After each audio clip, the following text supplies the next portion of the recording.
up an advantage with pit stops, running in the lead of this 500-mile race. Jeff Brabham with a superlative performance, especially considering that Honda racing engine, running now in second place with a good shot at winning the Quaker State 500. But look at Mears come through the pack. The first lap, he passed a lot of cars. He got a good start, passed a lot of people, so he's fast right now. Still some oil dry up in the third turn. There's your leader, that brightly colored car number 4, Roberto Guerrero. And he has about a 2-second lead now ahead of the second place car, Jeff Brabham. There's third place, Rick Mears. He sits back almost 6 seconds behind the leader. Well, he topped off late, Rick did. They got all the fuel in the car they could possibly go. We'll have to wait to see if they're going to try to stretch it to the end. Well, the scene is certainly set as we watch the leader, Roberto Guerrero. Computation away from the pits would give you to believe that this man, Roberto Guerrero, has to stop again, probably within about 12 laps of the finish. 12 laps, or 12 miles of the finish, 5 laps of the end of the race. But the question is, can they stretch it? Can they get it beyond that distance? Well, we haven't seen Roberto go that long on a certain green line segment, so we'll have to wait and see on that. Brabham, another case, he's been getting great mileage, so we're just going to have to wait and watch. Rick Mears runs in third. There's the second place car, Jeff Brabham. Roberto Guerrero is the leader of the race at the moment. The question is going to be fuel. How much can they take? How far? It seems that at least 2 teams are betting that they might be able to go to the finish or expecting yet another yellow flag. But the Penske team has been very, very careful twice during the yellow to top the car up and make sure that they had a full load of fuel as soon as they came back to green. Still, it would seem like it's stretching it for Penske. Well, it really is, but you got to take that gamble, because if you get a late yellow, you want to be able to go as far as you can in a segment and take advantage of any kind of situation that might develop. So it's just smart racing. Well, Rick Mears pulled around Pancho Carter and closes down on Jeff Brabham. Let's go to the pits, Gary Gerald. Here's Roger Penske, the owner, of course, of Rick Mears' car. Roger, now how close are you going to be in this fuel situation? Do you think you can make it to the checkered after topping off? Well, I had to do that because Brabham might be getting better fuel mileage, and he came in there at the end, so we couldn't take a chance. So we're going to try to go all the way. I think Guerrero's going to have to stop, and I don't know about Brabham, so I think we're racing Brabham right now. Are you happy with the balance of the car? The car's fine. It's just a matter of see if we can run to the end. You've changed the left front the last couple of times. Well, now he's back up on the wall, and he's taking a look because he's anticipating his driver coming by. He's chasing Roberto Guerrero on the front straightaway. And what he's watching, Gary, is this. His driver, Rick Mears, as he comes up to challenge the second-place car of Jeff Brabham. And Mears, full load of fuel and flying as fast as he can, comes past Brabham and into second place. Now, ready to set sights on Roberto Guerrero, 4 seconds ahead. Well, Rick's obviously the fastest car on the racetrack right now. What that's going to do to his chances to run all day without stopping for fuel one more time, I don't know. But he's flying right now. Well, Rick Mears has been running laps above 190 miles an hour, sitting there with a full load, wondering, well, maybe they can make me into the race. Question is this car, Jeff Brabham, different kind of power plant, that Honda machine. It saves fuel in a different way. So the question is, can it go to the finish as well? It would seem logical that all 3 of the top cars in this race would have to stop one more time. Roberto Guerrero leads the race. Rick Mears is in second. Let's go to Sally Larvick. And Paul, I have with me the owner of the leading car, Vince Granatelli. Vince, are you going to be able to go to the end of the race without stopping for fuel? That all depends on whether or not we have any yellow lights. If we don't have a yellow, I think we're going to have to make one more stop with just a drop of fuel. Do you have any idea when you might make that stop? We hope to make it approximately about the 195th lap, 194th lap, if our car goes that far without a yellow. Thank you, Vince. Back to you, Paul. The fight now is for the lead, and Rick Mears comes alongside Roberto Guerrero. In turn 1, he drives past. Clearly the fastest car on the race course. Rick Mears just hauls Guerrero in and breezes by. Well, no question about that, Paul. I thought it might take Rick a lap or 2 to get by, but he got a good run off of 3 and was able to get the job done getting into 1. Mears had just been eating away at Guerrero. He'd been running about 2 miles an hour per lap faster than Roberto Guerrero, and so Rick Mears goes back into the lead. and is possibly looking at his first win in 2 years. The last time he won was here at Pocono in 1985. Well, it's sort of a helpless feeling for Guerrero. You know, he leads the race for 10 or 15 laps. Mears comes up and blows him off. Roberto's running as hard as he can. He would have liked to try to hold him back a little bit, but on a big racetrack like this, it's a little bit harder to make your car wide enough to keep somebody that's 2 miles an hour quicker behind it. The question now is one of fuel. Can Rick Mears go the entire distance without refueling? Our computations would say no.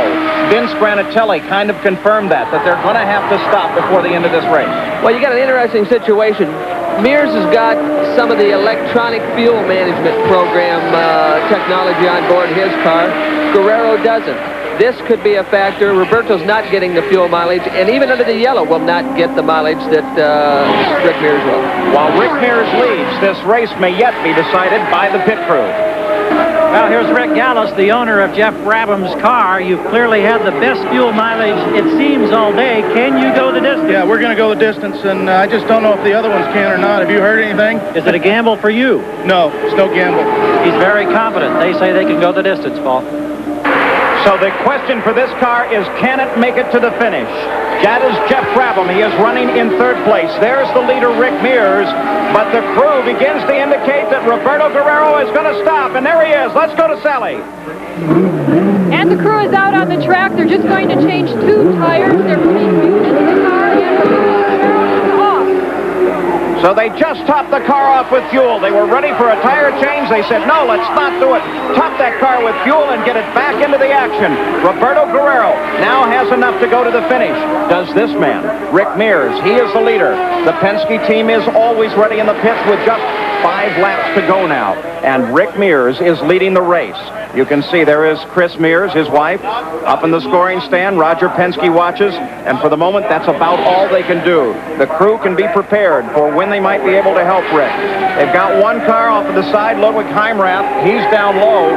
Based on the rules, they should not go yellow at this point unless that's in a dangerous position. And it does not appear to be. Well, it's pretty close to the edge of the track. It's whether or not they make an arbitrary decision to go yellow. Tom, they try not to go yellow in the last few laps. Well, they really do, and they ask the drivers to get the cars off the racetrack so it doesn't disturb the outcome of the race, and sometimes that's easier to do than others. What do you think about Rick? Enough fuel to make it? It's hard to say. What's really ironic is Guerrero's team was one of the first teams to play with fuel management programs. They haven't been happy with it. It's still not in the race car. The Chevrolet and Honda both have the management programs. Roger Penske watches so carefully as Rick Mears comes off of that third turn one more time. Go back. Think about it. 1973. Roger McCluskey was leading this race in 1973. He ran out of fuel on the final lap, giving A.J. Foyt the win in 1973. Rick Mears leads the race. This is second place. Jeff Brabham. His team has already said they will go to the finish no matter what. They think they have enough fuel. The question now is the leader, Rick Mears. 2 years with no wins. And Rick Mears just might be doing it again. His last victory 2 years ago this week here at Pocono. You take a look at Rick Mears, his Pocono record, 2 first place. And Rick is hoping to put 1 more number 1 in that column. There is Chris Mears, his wife. She times the car, she watches. She hopes that Rick Mears can get the job done here with 198 laps now complete. Just 5 miles to go for Rick Mears. Is there 5 miles worth of fuel in that car? I'm not sure. You know, we know Brabham went this kind of distance early in the race under a green situation, but I'm not sure about Rick. Well, Chris Mears wishes as hard as she can and just hopes that there is. Rick Mears is obviously being very careful with that throttle now. He had some very fast laps to get himself into the lead, and he burned up a lot of fuel then, so now I imagine he's on a total economy run. Well, he is right now, but like you say, he had to use it up early to get through the pack because of the way they strategized that last pit stop. Rick Mears, 1 lap to go.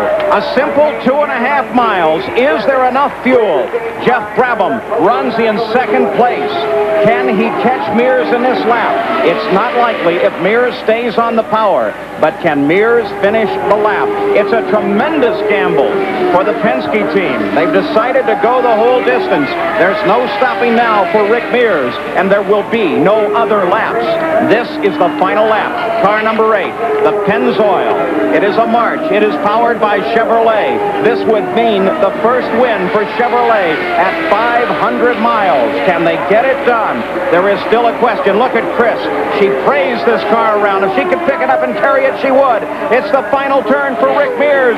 There are 2 checkered flags, and there they are. Rick Mears comes across the line, slows down as he does it. I think he ran out of fuel as he came to the line. Rick Mears, he's done it. A 2-year dry spell is over. And we watch for second place. Here is Jeff Brabham as he comes off the last corner, and for the 5th time in his IndyCar career, Jeff Brabham finishes in second. And Roger Penske says, whoa, we did it. Roberto Guerrero finishes now in 3rd place. What a tremendous win, though, for Rick Mears. Bobby Rahal will maintain the points lead with 129 points. Michael Andretti has 115, and Rick Mears has won it. We'll be back to talk to him right after this. Here at Pocono International Raceway, as well as our sponsorship of the Quaker State Porsche car, which will start at September 20th at Nazareth, Pennsylvania, is the beginning of our involvement in the CART PPG series on it. We are particularly pleased and happy to be involved with this CART PPG series, in that it's a natural extension of our marketing effort of marketing motor oil to the consumer, those in the stands watching the race today, as well as those watching television. Well, Quaker State brought the fans one whale of a 500-miler. Rick Mears is now a 3-time winner at Pocono. Let's go down to winner's circle and Gary Gerald. Well, the helmet comes off. Roger Penske is here. Chris Mears is here. The first time that she's had an opportunity as Mrs. Rick Mears to experience the emotion of victory lane. She steps in on the far side. Rick fumbling here to get the helmet off. The guy loves this racetrack. He's a 3-time winner now at Pocono, 82, 85, back in 87. The congratulatory kiss. Rick, you gotta love this place. My goodness gracious, it's been 2 years almost to the day, and here you are again with a checkered flag, and I know it's a big moment. I tell you, it really is. You know, as you said, being 2 years today, that makes it a very big moment. And this track has always been good to us, you know, and we've always run well here, and we've had a lot of good luck here. And I just got to say, the Pennzoil car and the guys just did one heck of a job. They had everything. The strategy figured out, the fuel. I ran out coming off of turn 3 for the checkered flag, and I thought, oh boy, here we go. It sounded that way down the front stretch. And it finally made it. You know, still made it all around, and just barely coasted back into here. And it is a great day. It's a great moment, and I know it's one that he's looked forward to for some time. The victory drought is broken. Rick Mears is back. Over 2, bud. Mears' 21st IndyCar win, the 18th for his chief mechanic, Peter Parrott. Jeff Brabham will be a winner someday. Comes in second. Roberto Guerrero third. Ari Lyondike equals his best finish. And Bobby Rahal stayed in there for a 5th place finish. Followed by Carter, Foyt, Andretti, Kevin Kogan, and Derek Daly started last and finished 10th. In those ever so important points, Bobby Rahal still leads. A strong lead over Michael Andretti, then Guerrero, Fittipaldi, then Father Mario, Ari Lyondike, Unser Jr., Mears, Sullivan, and Brabham. Rick Mears really knows how to save a race car. No question about it, Paul. Not too many daily double winners today. Who would have guessed Chevrolet and Honda would run 1-2 at the Pocono 500? And Rick Mears wins the race. This broadcast produced under the authority granted by Championship Auto Racing teams for the private use of their audience. Any reproduction of the broadcast without the express written permission of Championship Auto Racing teams is expressly prohibited. Paul Page for Tom Sneva, Gary Gerald, and Sally Larvick. So long from Pocono.